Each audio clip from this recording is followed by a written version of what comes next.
a struggle when they get to you in face. Yes. So much trouble and obstacles nowadays.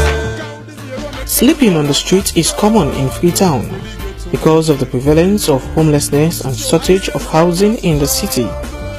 Mostly young people lose their hopes in the face of their lives without skills, and therefore depend on various untrained means to survive, ranging from scavenging to prostitution.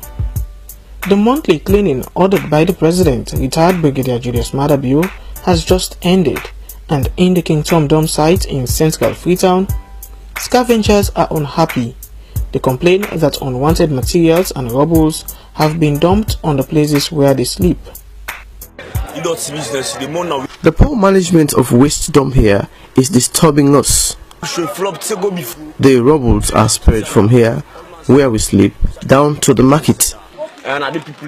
This dump site is our home. Gangsters now the street trust the crest, but them all equal. Old puppies still they pile and none of them get no vehicle. I call the politician in front of business signal. Now we did get nobody survive. This is where we hustle for our daily bread.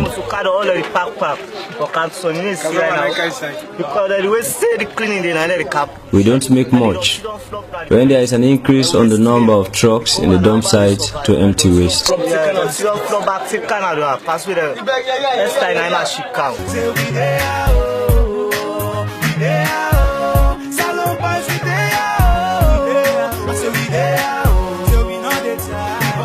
This social work student from Fabi College visits the Kingdom dump site to get a feel of the condition of inhabitants. And when she caught up with Daniel Max Kamara, the chairperson of the scavengers, he explained the constraints they go through to fend their daily bread on the debts. Get different items all the pick, bottle. We find different items here. Some people even dig the rubbles to search for items used by our forefathers. So like some man they dig the dirty, at least forget the iron and they don't under the dirty, So I feel basically now so we live now. We also have women and children here. They don't have homes, so they are here looking out for a survivor. This is our home. Very difficult for people in here. But you don't know my book, no man. I know that you are learn and learn book. I know my read again. I don't die, my papa don't die. Not all man will like me.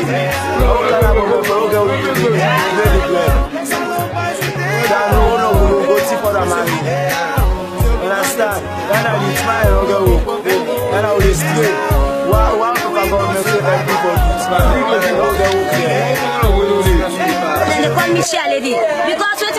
I am called cheerleading. We are suffering. We don't have homes.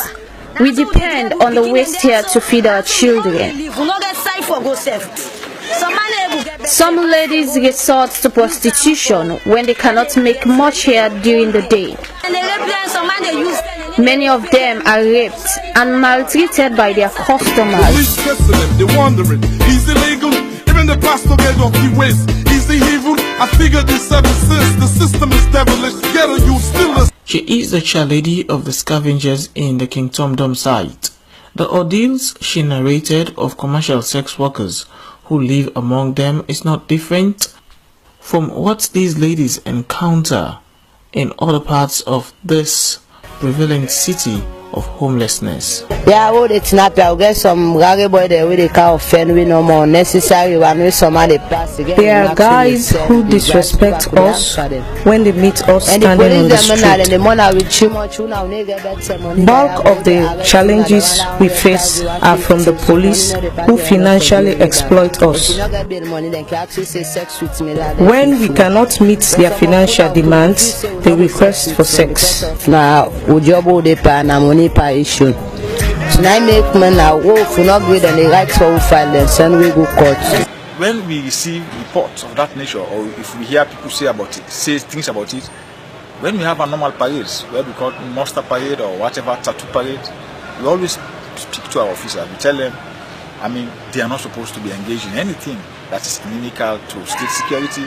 They are not supposed to be doing anything that will bring disrepute to the force. That's we give them generic and warning and generic information. But the fact remains, we will not tell them we are told ABC, because those ones are allegations. If somebody has the hard facts, then you come up with those facts, then we are going to work on them, because we have the Complaint Discipline and Internal Investigations Department, CDID.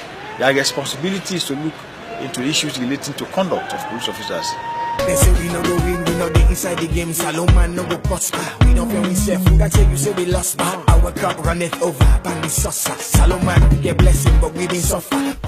Another set of people mostly found sleeping on the streets in Freetown are persons with disability. I don't take you out nearest 10 years on the street. I have spent over 10 years living in this street. I don't have a shelter to cover my family and I during the rains. We are suffering in the street and we are asking humanitarian organizations to help us. Now our living street is very hard for we the disabled more. We are suffering. We need to send our children to school. That is our hope from this trouble. But we cannot, since we don't have a home to stay. They don't have a place to study. No get, unless sometimes humanitarian feeling anywhere somebody will go big, you can't help with. Presently I think you can see there's the times that we're trying to cook. And if we get somebody to support you, I think this already happened to us. We're suffering in that place here, really. I am a mother of 3 kids. I came to Freetown with my kids when my husband died during the Ebola outbreak. And since we came, we have been living in the streets. If my sister back, your man be on the wall, come up like. As you see, we don't have a pot to cook. A neighbor gave us this pan to cook this meat that was given to us. So this is gang and this net. So I make a steamer for tomorrow Saturday. For me to have the cleaning. All on steamer so they left another outside the sleep. After cooking, I will have to beg a shopkeeper around here to keep the meat for us in order for it not to be stolen. I will keep her for me. Then I'm going to go take her. After cleaning, go bye-bye. You can't cook to survive. So that's how they take survive now. I do back at today. We are also homeless. We survive by helping to push the wheelchair of handicapped persons. Reverend Father Peter Conte, a humanitarian and a development practitioner, attributed the prevalence of homelessness in Freetown to the unrealistic dream of urbanization among Sierra Leoneans. While most humanitarians call on state authorities to construct homes for deprived persons, Reverend Father Peter Conte says these impoverished persons require beyond housing. We want to address the issue of homelessness. People are migrating into urban cities. It's not an issue as a solution to just provide housing. Housing could be one, but it's an issue in which we have to attract the many young guys who are not trained, who are not skilled, who are in the city that could be productive in the rural area. It's a be small, I be cancelled. When I was a boy, I was sent to hawk on the street, and since I came, I have not returned home. So if you get the cause, I'm not going to house again. I have been a laborer here. I'm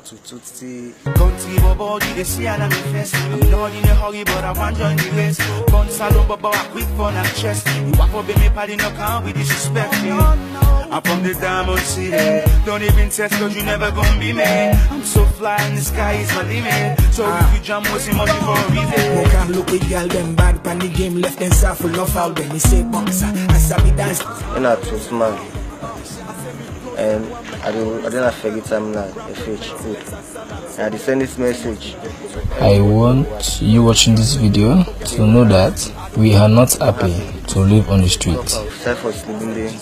are trouble. The history and medical business is very stressful.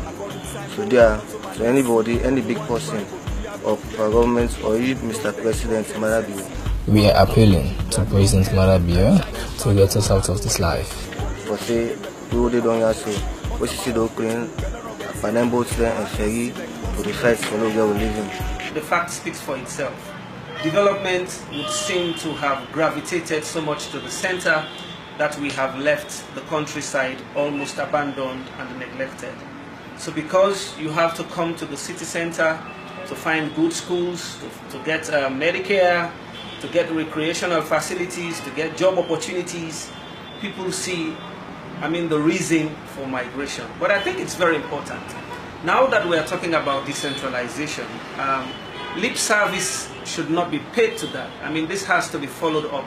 The policy and statutory prescriptions have to be followed up with affirmative action. So the new direction is looking at decentralization as one critical model and critical tool to development. And so you could look at government's support to local councils to make sure that local councils be the drivers of decentralization and taking development to underserved and unserved areas. So whilst someone may want to castigate people for migrating from the provincial areas to the city center, my advice is, hey, have a proper evaluation of the issues. Most of those issues have been very legitimate issues. Let's look at the issue of the war. Sierra Leone had the war from 1991 to 2001. That was sufficient reason because of the mayhem, most of which was perpetrated on the countryside. People thought that Freetown was a safe haven. We know that after the war, a lot of things had happened in Sierra Leone. People who came from up the provinces for greener pastures have seen the city as a better place to stay. And most of them, because they cannot absorb themselves, we find a lot of them on the streets, trying to find their own living. And these numbers are becoming increasingly large, which has become a concern not only to government, but to all other aid agencies. The whole issue is not just for kids. We even find bigger people who are caught in this quagmire. So, for them, they have seen it as a source of income to stay on the street because they know what they are getting. But when you really look at what it's all about, that's not a very good life. Something has to be done to cater for those people so that at the end of it all, their living conditions will be improved upon. There is a reduction in the number of children on the street. Many citizens wonder if this is as a result of the pronouncement of the president for the free but compulsory education. Like some of them picking and they will be in our streets, they not say them elect for in our streets. But because of they not get them one go school, most kids were on the streets laboring to raise their school fees. But since the president has pronounced free education, they have all gone to school. So now all picking for go school. So then they don't decide now for left the street to them for let them go school. So now they all go school. Like for me, I not say for that for me. As a mother, I am happy that the kids that were helping us in the market are no more. So now I say glad you all go school now. We thank the government for the free quality school education, which has got the kids that we are disturbing in the market out of the street. All I see is gunshots, skull crack, body drop, light a flash, police. Rude boys are clash caps, witnessed by kids in the streets who have to grow with all these relapse and flashbacks. Pandemic like a snapback, another one gone and another one gone. Get a life struggling, just because we had them tell me say after a storm is a calm. Nowadays our youth want one firearm. Then cops put them down like when garden and hold on. Left them in the deep end with nothing to hold on. Politics, white lies and promises. Some are sell them souls for vanities. Mama can't afford the tuition for the colleges.